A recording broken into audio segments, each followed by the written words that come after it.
Good morning, सुप्रभात, जय हिंद, वंदे मातरम। स्वागत है सबका सत्यव्रतों की ऑनलाइन लाइव क्लासेज के प्लेटफॉर्म पे। शुरुआत करते हैं हम लोग टेस्ट संख्या 27 का सॉल्यूशन। ठीक है, पहला प्रश्न है थोड़ा अलग टाइप का लेकिन आसान और अच्छा प्रश्न है।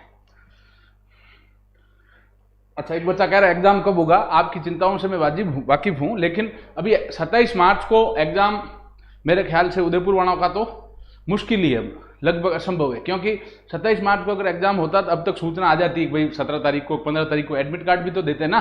तो 27 मार्च को एग्जाम की शायद मेरे ख्याल से अभी कोई, मैं फिर भी देखो अपना एक कयास लगा रहा हूँ, अंदाज लगा रहा हूँ, 27 मार्च को तो होना मुश्किल है एग्जाम। ठीक है, अब वो कब होता है, वो जितना आपको पता है उतना हमें पता है। कोई दूसरा आदमी भी कहता है कि साहब इतनी तारीख होगा उतनी तारीख होगा, तो वो सिर्फ झूठ बोल रहा है। Joint Indian army website, newspaper या एओरो के बाद नोटिस पे लगा है, वही चीज ऑथेंटिक है। बाकी सभी जो है, कोई भी कहीं मैं देखता हूँ कोचिंग वाले वगैरह यूट्यूब पे आके बोलते हैं, तो वो सिर्फ आपसे झूठ बोल रहे हैं। ठीक है, फिलहाल कोई डेट नहीं। अब कब आती है बेटा, अब वो जो इंडियन आर्मी जाने या ऊपर वाला जाने,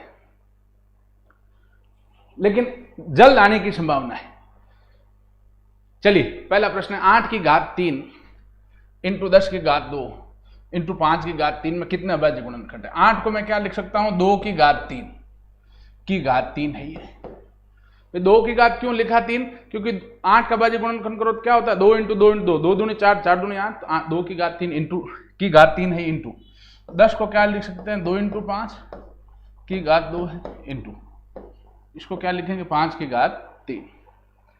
कोष्टक लग के घात के ऊपर घात हो, घातें गुणा, 2 का 2 घातें गुणा हो जाएगी, 3 इंटू 3 गुणा घात इस पे भी इस पे दोनों पे आ जाएगी, 2 की घात 2 इंटू 5 की घात 2 इंटू 5 की घात 3 है ये। अच्छा, गुणा में घातें जुड़ती है, गुणा में घातें नहीं, सॉरी घातें यहाँ गुणा ही हो जाती है, कोष्ट अपना गुणा में घातें जुड़ती, लेकिन घात के ऊपर घात हो तो घातें क्या हो जाती, गुणा। ये 2 की घात 9 इंटू 2 की घात 2 इंटू 5 की घात 2 इंटू 5 की घात 3। अब यहां से आप सीधा ही गिन लो घातें कितनी है, 9 प्लस 2 प्लस 2 प्लस 3, 9 और 2 11, 11 घातें गिन लो। यहां पे 9 और 2 11, 11 2 13, 13 और 2 15। तो अभाज्य गुणनखंड कितने हैं बच्चों इसके, 15। ठीक है, अभाज्य गुणनखंड कितने हैं इसके, 15। एक बार वापस देख लेते हैं। 2 की घात 3 हो गया, 10 को 2 इंटू 5 और 5 की घात 3 है। ये 2 की घात 9, 2 की घात 2, 5 की घात 2, 5 की घात 3, 3 2 5, 5 और 2 7, 7 और 9 16 हो जाएगा, माफ कीजिएगा, जोड़ इसकी 16। आंसर आपका कितना आ जाएगा, 16 आ जाएगा। ठीक है बेटा, हमें इसको जोड़ना है, सिर्फ अभाज्य संख्याओं गुणा के रूप में लिखे, इस तरीके से करना, आंसर 16 आएगा। ठीक है, जोड़ोगे तो घातों को, आंसर कितना आ जाएगा, 16। चलिए अब दूसरा सवाल कह रहा है 960 को किस छोटी छोटी संख्या से गुणा करें कि वह पूर्ण वर्ग बन जाए। पूर्ण वर्ग में कितने का जोड़ा बनाना होता है, 2 2 का। अभाज्य गुणनखंड करो, 2 का भाग दिया 4 8, फिर 2 का भाग दिया 2 40, 2 का भाग दिया 80, 2 का भाग दिया 40, 2 का भाग दिया 20, 2 का भाग दिया 10, 2 का भाग दिया 5, 5 का भाग दिया 1, 2 का जोड़ा 2, 2 का जोड़ा 2, 2 का जोड़ा, इस 2 का जोड़ा नहीं तो 2 से गुणा करना पड़ेगा, इस 5 का जोड़ा नहीं तो 5 से गुणा करना पड़ेगा। तो टोटल 5 दूनी किससे गुणा करना पड़ेगा, हमें 10 से गुणा करना पड़ेगा। ये अपना आंसर आ गया बेटा, किससे गुणा करना पड़ेगा, 10 से। ठीक है, अब अगला प्रश्न है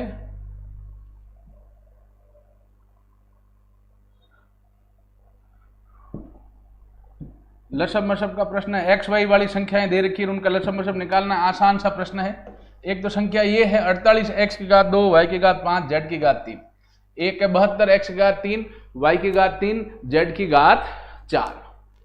इन दोनों का लसब निकालना है। पहले संख्याओं का लसब निकाल दो, 48 और 72 का। 2 का भाग दिया 24, इसमें 36, 2 का भाग दिया 12 18, 2 का भाग दिया 6 9, 2 का भाग दिया 3 9, 3 का भाग दिया 1 3, 3 का भाग दिया 1 1। लसब क्या आ जाएगा इन सब का गुणा, 2 दूनी 4, 4 दूनी 8, 8 दू 16, 16 48, 48 तिया 144। तो लसब तो आ गया संख्याओं का लसब लेके लिख देना। 48 और 72 का लसब तो आ गया 144। फिर लसब क्या होता है? संख्याओं से बड़ा होता है। लसब सदैव संख्याओं से बड़ा होता है, ठीक है ना। लसब जो है वो दी गई संख्याओं से कैसा होता है? बड़ा। तो ज्यादा घातें ले लो। यहाँ x की घात 2 है, यहाँ x की घात 3 है, तो बड़ी घात कौन सी? 3, तो x की घात 3। यहाँ y की घात 5 है, यहाँ y की घात 3 है, तो बड़ी घात कौन सी? y की घात 5। z की घात यहाँ 3 है, यहाँ z की घात 4, तो बड़ी घात क्या है? z की घात 4। ये आंसर हो गया आपका 144, x की घात 3, y की घात 5, z की घात 4। ये आंसर है आपका।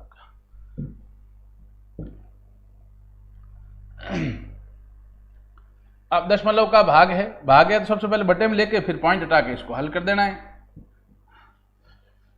0.0036 बटा 0.9, पॉइंट हटेगा नीचे ऊपर 1 आएगा, पॉइंट के बाद 1 अंक 1 0, ऊपर पॉइंट हटाए नीचे 1, पॉइंट के बाद 4 अंक 4 0, 0 0 कट गया। 9 का भाग 36 में दिया 4, 9 चौक 36, ऊपर रहा 4 बटा नीचे आ गया 1000। कितने जीरो है? 3 जीरो है, पॉइंट यहां मानेंगे तो 3 जीरो है, 3 अंक बाद पॉइंट आएगा। जितने जीरो होते हैं उतना पॉइंट उधर जाता है, भाग में पॉइंट उधर जाता है, गुणा में पॉइंट इधर आता है, भाग में पॉइंट उधर जाएगा। कितने अंक? जितने जीरो, 3 जीरो है, यहां से पॉइंट 3 अंक जाएगा। 1 अंक तो 4 दिया हुआ है, 2 अंक और हो गए 3 अंक, यहां पॉइंट आ जाएगा। पॉइंट के बाद जीरो हम फैशन में लगाते ही हैं, आंसर आ जाएगा 0.004।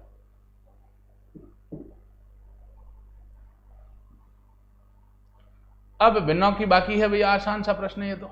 सबसे पहले मिश्र भिन्न को किस में बदल देंगे? साधारण भिन्न में। फिर हरों का लसब ले लेंगे और इसको हल करेंगे। 16.80, 80 4 84 बटे 5 माइनस 12.8, 12 4 84 4 88 बटे 7, ठीक है। अब इसको हल कर दें। लसब कितना आएगा? 7 और 5 का लसब इनका गुणा आ जाएगा 35। 5 का भाग 35 7 बार, 7 को 84 से गुणा कर लो, 7 चौक 28, 8 8 लगी 2, 7 8 56 2 58। कितना लिखो बेटा? 288 माइनस, अब 7 का भाग 35 में दिया 5 बार, 5 को 88 गुणा किया 440, घटाए इसमें से 144 आ गया भैया बटा 35। 35 का भाग 4 बार गया, पीछे रहा 4 बटा 35, 4 सही 4 बटा 35, 4 सही 4 बटा 35। अब इसके बाद आगे चलते हैं भैया। 4 सही 8 बता रहा है, एक बार करते हैं इसको वापस। 5 का भाग इसमें दिया 7 बार, वापस गुणा कर लेते हैं। 8 बता रहा है, 7 28 8 8 लगे 2, 7 8 56 और 2 58, 5 8 सही है। इसका भाग 5 4 40, ठीक है। अच्छा 148 आएगा, माफ कीजिएगा, तो ये 8 आ जाएगा, ठीक है। 148 रहेगा तो शेष फल कितना आएगा? 8। चलिए अब हम आगे बढ़ते हैं बेटा। अब ये सवाल है, इसको समझिएगा। ये जो प्रश्न है भैया, इसको आप समझें। अब ये थोड़ा बड़ा प्रश्न है, यहां थोड़ा साइड में सेट करते हैं इसको। बड़ा प्रश्न है, सबसे नीचे से हल करना है इस सवाल को। इस प्रश्न को सबसे नीचे से हल करना है, ठीक है। इस सवाल को करने से पहले 1 2 नियम बता रहा हूं, वो ध्यान दें। एक नियम है बेटा, a बटा b बटा c, 3 संख्याएं बटे में हो तो तीसरी संख्या पहले के गुणे में जाती है। एक ये नियम याद रखना है। अगर 3 संख्याएं बटे में हो a बटा b बटा c, तो तीसरी संख्या किसके गुणे में जाती? पहले के गुणे में। तो सबसे नीचे से हल करना है। इन सवालों को क्या करना है? सबसे नीचे से हल करना है, ठीक है ना। इसको मैं हल कर लेता हूं। 3 + 1 बटा 4 को साइड में, बटे में कुछ नहीं, 1 1 और 4 का लसब 4, 1 का भाग 4 में 4 बार, 4 को 3 से गुणा किया 12 प्लस 4 का भाग 4 में 1 बार, 1 को 1 से किया 1, 13/4। इसकी जगह मैं कितना लिख सकता हूं? 13/4, ठीक है। मैं यहां लिख देता हूं, ये हो क्या जाएगा? 2/1 + 1/, इस 1 के नीचे मैं कितना लिख सकता हूँ 13/4। क्यों? क्योंकि हमने जब इसको हल किया यहाँ 3 + 1/4 को 3 के बटे में कुछ नहीं 1 लेके जब इसको हल किया था आया 13/4, तो मैंने इसकी जगह लिख दिया 13/4। अब आप इसको देखें a/b/c है, तो a/b/c ये नियम मैंने अभी आपको बताया है, ये नियम कि 3 संख्याएं बटे में हो तो तीसरी संख्या पहले गुणा में जाती, 4 जो है वो 1 के गुणा में जाएगा, 4 आ जाएगा। तो ये हो क्या जाएगा भैया 2/1 + 4 यहां जाएगा तो 4/13। अब इसको साइड में हल कर लेंगे, 1 + 4/13 बटे में कुछ नहीं तो 1 लसअप आ गया 13, 1 का भाग 13 में 13 बार, 13 को 1 से किया 13 प्लस 13 के बाद इसमें 1 बार 4, कितना आ जाएगा 17/13। ठीक है, ये हो जाएगा 2/17/13। अब a/b/c है तो c गुणा में जाएगा 1 है तो 2 × 13/17, 13 दूना 26, ये क्या हो जाएगा 26/17। एक बार भाग जाएगा पिछला 9/17। ये आपका क्या आ जाएगा आंसर। ठीक है,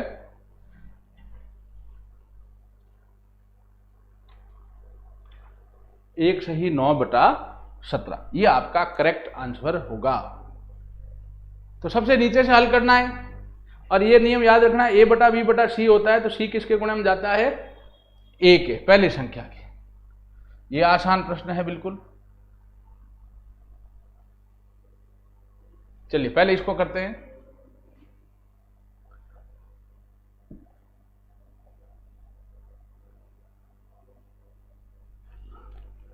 अब ये जो है ना, ये टाइपिस्ट को नॉलेज नहीं है, यहां घात में है 3/2, तो क्या 0.04 की घात कितनी 3/2।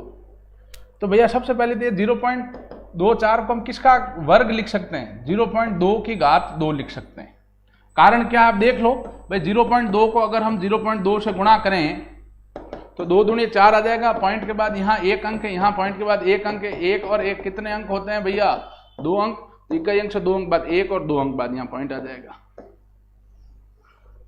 ये हम जानते हैं। तो मैंने 0.04 को लिख दिया 0.2 का वर्ग, कोष्ठक इसके ऊपर घात कितनी है 3/2। मैंने एक नियम पहले बताया, मैं वापस बताता हूं, a की घात m है की घात n है, तो आधार तो वही a आता है और घातें क्या हो जाती है गुणा। तो 0.2 कोष्ठक लग के घात के ऊपर घातें गुणा जाएगा, 2 × 3/2, 2 से 2 कट जाएगा, ये क्या आएगा 0.2 की घात 3, 0.2 की घात 3 मतलब 0.2 × 0.2 × 0.2 गुणा किया 8 आया, पॉइंट के बाद यहाँ 1 अंक, यहाँ 1 अंक, यहाँ 1 अंक, टोटल जोड़ दिया कितने अंक है 3 अंक, तो इकाई अंक से 3 अंक बाद पॉइंट 1 2 और 3 अंक बाद यहाँ पॉइंट आ जाएगा। ये आपका क्या हो जाएगा बच्चों आंसर 0.008। ठीक है, अच्छा सवाल था। हर एक सवाल को एक बार घर पे आप लोग बेटा हल कीजिएगा, है ना। और ये पीडीएफ हम लोग भेजते ही हैं टेलीग्राम चैनल पे, सवालों को हल करें, कोई दिक्कत है नहीं, सवालों को दोबारा देखें। मैथ्स में जब तक आप खुद प्रैक्टिस नहीं करेंगे कॉपी पेन लेके, तब तक वो सवाल में आपकी मास्टरी नहीं आएगी, समझ रहे हैं। समझना बात एक अलग है और खुद करना एक अलग बात है। ये तो आसान प्रश्न है, x अनुपात y बराबर 4/5 है, तो यहाँ सीधा क्या मान लो, x जो दिया हुआ वही 4 मान लो, y कितना मान लो 5, और यहाँ रख दो। अनुपात है, इसको बटे में मान लेंगे, 2x 3x - 2y बटा 4x + 3y, 3 × x कितना 4 - 2 × y कितना 5 बटा 4 × x कितना 4 - 3 × y कितना है 5, प्लस 4 × 3 12 - 10 बटा 16 + 15, 2/31। अगर अनुपात में लिखें, बटा का हो चाहे अनुपात को, एक ही बात है, 2/31। ठीक है, चलिए अब नेक्स्ट सवाल चलते हैं।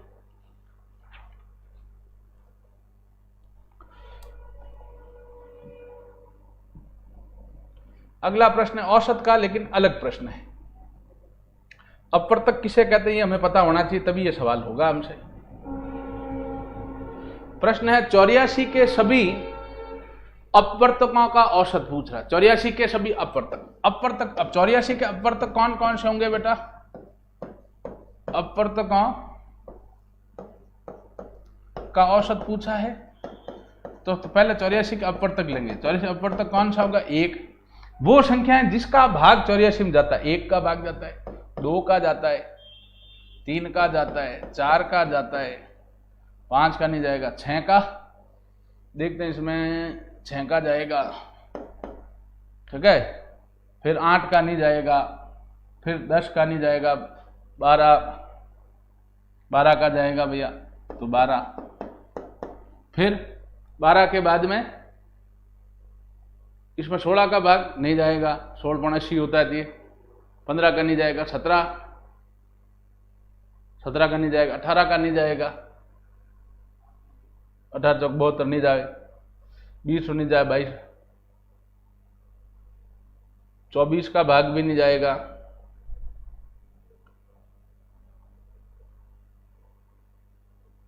21 का जरूर जाएगा, 21 का जाएगा,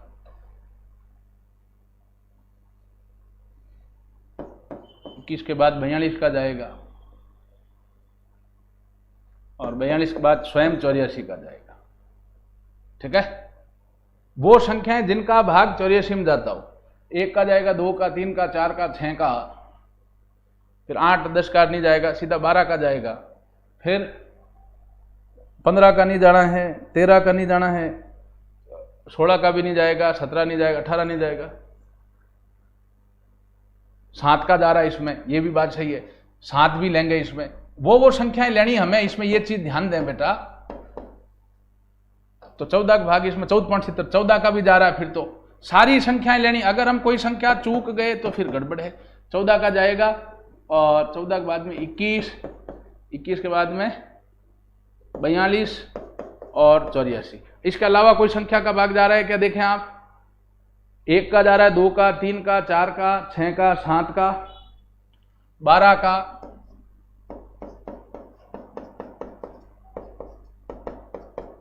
14 का, 21 का, फिर सीधा 28 का तो नहीं जाएगा, 8 3 24, 28 का जा रहा है क्या? एक बार देखते हैं।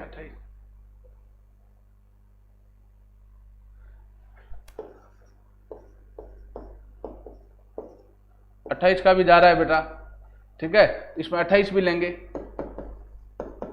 हालांकि इतनी बड़ी संख्या आपको नहीं देगा, जनरली 24 तक या ऐसी संख्या देगा, लेकिन फिर भी अब इतनी बड़ी संख्या दी है तो इन सब औसत क्या होता है? राशियों का योग बटे राशियों की संख्या। फिर देखें आप, अपवर्तक मतलब वो संख्याएं जिनका भाग 84 में जाता हो। 84 जितनी बड़ी संख्या नहीं देगा, ये इस टेस्ट में दे दी आपको, तो 10 है, 12 24 तक देगा ज्यादा ज्यादा। अपवर्तक मतलब वो संख्याएं, ठीक है ना, जिनमें दी गई संख्याओं का भाग पूरा पूरा जाता है। 1 का जा रहा है, 2 का, 3 का, 4 का, 6 का, 7 का, 12 का, 14 का, 21 का, 28 का, 42 का और 84 का भाग इसमें पूरा पूरा जा रहा है। राशिक संख्या कितनी? 1 2 3 4 5 6 7 8 9 10 11 12। ये जो इनको जोड़ोगे तो मान कितना आएगा? 224 बटा 12। 2 से काटो इसको, 1 1 2 बटा 6। 2 से काटा इसको, 5 1 56 बटा 3। 3 का भाग दिया इसमें एक बार, पीछे रहा 2, 8 3 24, 18 सही 2 बटे 3। अच्छा सवाल था, कंफ्यूजिंग था, क्योंकि इसमें कोई भी एक भी संख्या चूक गए आप तो अपवर्तक गलत आएगा। उत्तर क्या आएगा? 18 सही 2 बटा 3। अपवर्तक मतलब वो संख्याएं जिनका भाग इनमें जाता हो। हालांकि इतनी बड़ी संख्या आपके एग्जाम में नहीं देगा, आप निश्चिंत रहें, वो थोड़ी ज्यादा ही बड़ी दे दी थी, 10 12 24 तक देगा, लास्ट 15 18 इस टाइप से। लेकिन याद रखना है, अपवर्तक वो संख्या होती है जिनका भाग दी गई संख्या में पूरा पूरा जाता है। चलिए अब हम अगला सवाल करते हैं। मोहन किसी परीक्षा में 210 अंक प्राप्त करता है। मोहन 210 अंक लाता है, लेकिन 30 अंक से फेल हो जाता है।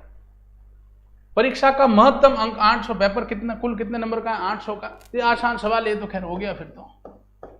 पूर्णांक कितना है प्यारे बच्चों? 800। उत्तीर्णांक जो है पासिंग मार्क्स वो कितने होंगे कि 210 नंबर ला रहा है पर 30 नंबर से फेल हो रहा है। उत्तीर्णांक कितने हैं? 240। तो उत्तीर्णांक का जो प्रतिशत है वो कितना हो जाएगा? 240/800 इंटू 100। 2 0 के 8 का भाग दिया 30%। ठीक है, उत्तर कितना आ जाएगा? 30%।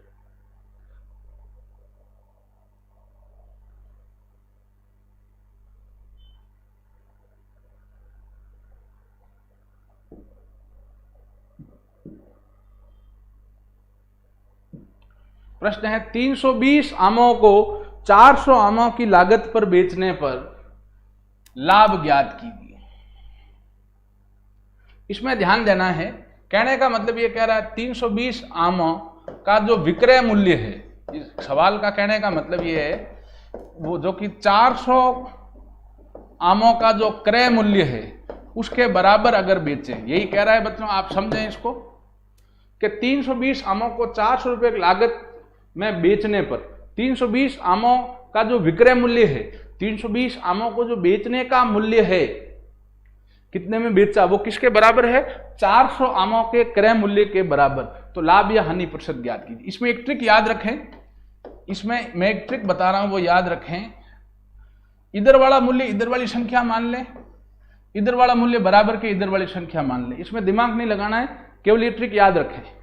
क्रय मूल्य कितना हो जाएगा आपके? 320 रुपए हो गया मान लो, और विक्रय मूल्य, बेचान मूल्य कितना हो गया? 400। अब 320 में मान लो खरीदी कोई वस्तु, 400 में बेची, तो लाभ होगा। लाभ क्या होगा? विक्रय मूल्य माइनस क्रय मूल्य, 400 माइनस 320, लाभ कितने रुपए होगा? 80 रुपए। तो लाभ प्रतिशत क्या होगा? लाभ बटा क्रय मूल्य इंटू 100। लाभ कितना है? 80 बटा क्रय मूल्य कितना है? 320 इंटू 100। 0 0 8 एकम 8, 8 चौक 32, 100/4। लाभ कितना परसेंट है? 25%। ठीक है, लाभ कितना परसेंट आ जाएगा? 25%। इसमें ट्रिक याद रखनी है कि भाई इतने 320 को बेच रहा है, कितने के? 400 मूल्य आमों के मूल्य पे, मतलब 320 का विक्रय मूल्य जो है 400 आमों के क्रय मूल्य के बराबर है। इधर वाले मूल्य उधर वाला मान लो और उधर वाला मूल्य इधर वाली संख्या मान लो। तो क्रय मूल्य आ गया आपके 320, विक्रय मूल्य आ गया 400। लाभ क्या होगा? विक्रय मूल्य माइनस क्रय मूल्य 80 रुपए। तो लाभ प्रतिशत पूछा, लाभ बटा क्रय मूल्य इंटू 100, 25% आ गया आंसर। कहीं बच्चों ने आंसर दिया है, वेरी गुड। चलिए अब अगला सवाल, यह तो सीधा सूत्र है प्यारे बच्चों, त्रिकोणमिति का सीधा सूत्र है। 1 + tan स्क्वायर थीटा जो है वो क्या होता है? sec square theta. 1 + tan square theta क्या है? sec square theta. अब है अगला प्रश्न है, समय चाल दूरी का है। ये मीटर प्रति सेकंड में नहीं है बेटा, आप सीधा यहाँ 5/18 और 18/5 नहीं सोचना है। 5/18 और 18/5 कब सोचते हैं? जब मीटर प्रति सेकंड से कोई चीज जुड़ी हो। समझ रहे हैं बात को? जब किससे जुड़ी हो चीज? मीटर प्रति सेकंड से। यह कह रहा 800 मीटर प्रति मिनट। तो चूंकि 1 मिनट में तय दूरी बराबर कितनी है? 800 मीटर, इसलिए 1 घंटे में कितने मिनट होते हैं? 60 मिनट। 60 मिनट में तय दूरी 800 इंटू 60, 8 संग 48, 48,000 मीटर। तो ये क्या आ गया? 48 किलोमीटर प्रति घंटा। ये आंसर आ गया आपका। आंसर कितना आ गया? 48 किलोमीटर प्रति घंटा।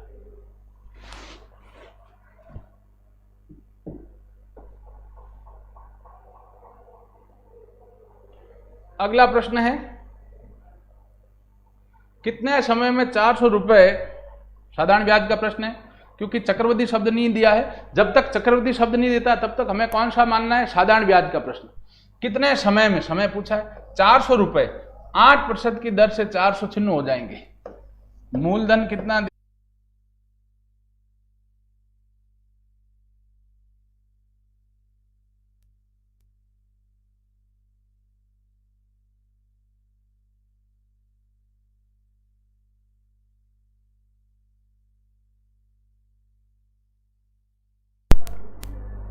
आवाज आ रही है? अच्छा, माफी चाहेंगे, कोई टेक्निकल कारण से थोड़ी देर के लिए सही नहीं आ पाया था, अब वापिस सही आ रही? ठीक, चलिए शुरुआत करते हैं। ये सवाल है, मूलधन 400 रुपये दे रखा है, मिश्रधन दे रखा है 496 रुपये। तो यहां से ब्याज क्या होगा? मिश्रधन माइनस मूलधन, 496 माइनस 496 रुपये ब्याज होगा। मूलधन है 496 रुपये ब्याज, दर प्रतिशत है 8%। समय पूछा है, साधारण ब्याज क्या होगा? मूलधन इंटू दर इंटू समय बटा 100। साधारण ब्याज 96 बराबर मूलधन 400 इंटू दर 8 इंटू समय ज्ञात करना x बटा 100। 2 0 गए, ये भाग में लेके आगे 96 के 8/4 बराबर है, भाग दिया, x कितना आया 3। तो समय कितना वर्ष आ गया बच्चों? 3 वर्ष। ठीक है, चलिए अब नेक्स्ट सवाल है, बेलन की ऊंचाई और आयतन दिया है, तो सूत्र में रख के वहां से त्रिज्या निकाल लेंगे, फिर उसका पृष्ठ क्षेत्रफल पूछा है तो वो निकाल लेंगे।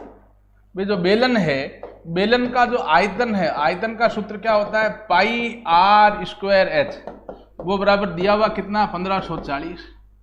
पाई का मतलब 22/7, आर त्रिज्या ज्ञात करनी, आर स्क्वायर इंटू ऊंचाई 10 दे रखी बराबर 154। सबको ले जाओ उस तरफ, केवल आर स्क्वायर रखो बराबर 154 इंटू 7 हो जाएगा, और इधर 22 इंटू 10 गुणा में वो भाग में आ जाएगा। 22 का भाग दिया इसमें 7 बार जाएगा,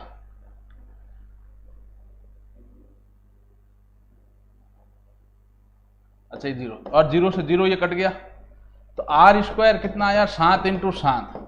आर त्रिज्या अपने पास कितने सेंटीमीटर आ गई? 7 सेंटीमीटर। ऊंचाई अपने को 10 सेंटीमीटर पहले से दी हुई है, त्रिज्या 60 सेंटीमीटर आ रही। उसका वक्रपृष्ठीय क्षेत्रफल पूछा है। वक्रपृष्ठीय क्षेत्रफल का सूत्र क्या होता है? 2 पाई आर है। सूत्र याद होनी चाहिए, 2 इंटू पाई मतलब 22/7 इंटू आर कितना? 7 इंटू ऊंचाई कितनी? 10। 7 से 7 चला गया, 22 दूना 44 इंटू 10 440। और इसका वक्रपृष्ठीय क्षेत्रफल पूछा, क्षेत्रफल आता है सेंटीमीटर स्क्वायर में, तो 440 सेंटीमीटर स्क्वायर। ठीक है, चलिए नेक्स्ट सवाल, रक्त संबंध का प्रश्न है। एक तस्वीर की ओर इशारा करते एक महिला कहती है, एक तस्वीर की ओर इशारा करते महिला ने कहा कि वह उसके पति के पिता की इकलौती पोती है, कि वह उसके, तस्वीर इशारा करते कहा कि वह उसके पति की, वह उसके पति के पिता, पति के पिता मतलब उस महिला के ससुर जी की इकलौती पोती है। ठीक है ना, पति तो महिला क्या होगी? इसकी पत्नी होगी। ठीक है ना, कि इकलौती पोती है। तो ये जो लड़की है, ठीक है ना, ये इसकी क्या इकलौती पोती। तो अब आप सोचें इसको रिश्ता, ये इसकी क्या होगी? लड़की क्या होगी? इसकी बेटी होगी महिला की। भाई महिला क्या कह रही है कि वह उसके पति के पिता, पति के पिता मतलब ससुर की इकलौती पोती। ससुर, किसी महिला के ससुर की इकलौती पोती कौन होती है? उस महिला की बेटी होगी। ये कौन होगी? बेटी। अब हमें पूछा क्या है? उस तस्वीर का महिला के साथ क्या संबंध है? वही पुत्री कहो चाहे बेटी को, एक ही बात है।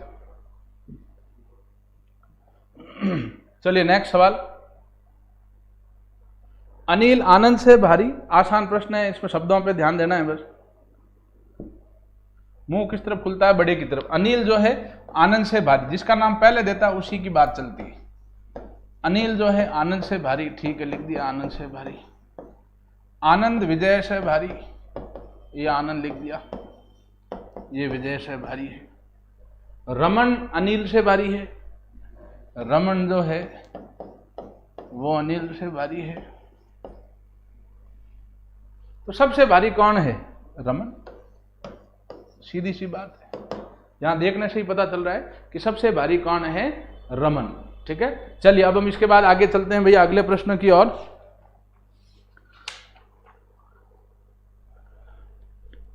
अगला प्रश्न लुप्त संख्या का है बच्चों आपके।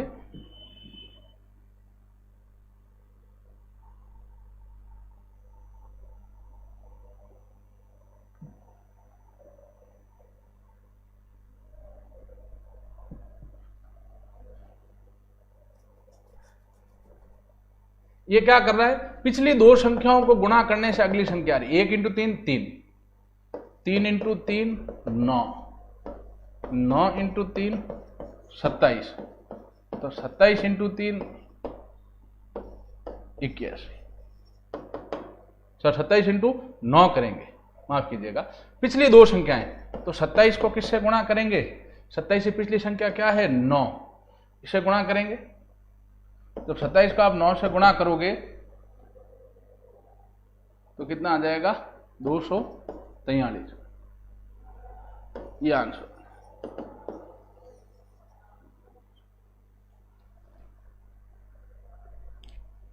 ठीक है, चलिए अब हम इसके बाद आगे बढ़ते हैं बेटा।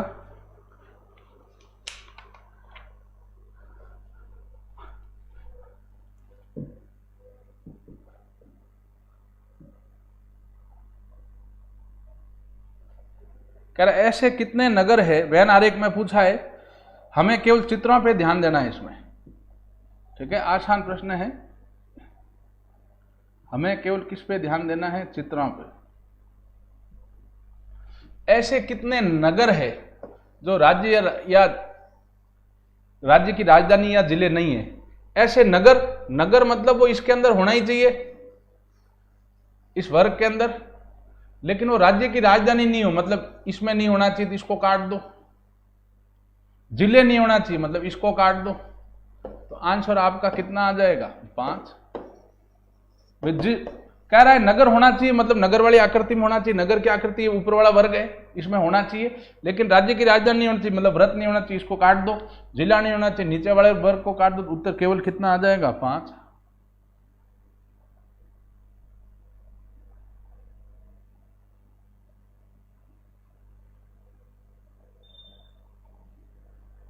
अब ये सवाल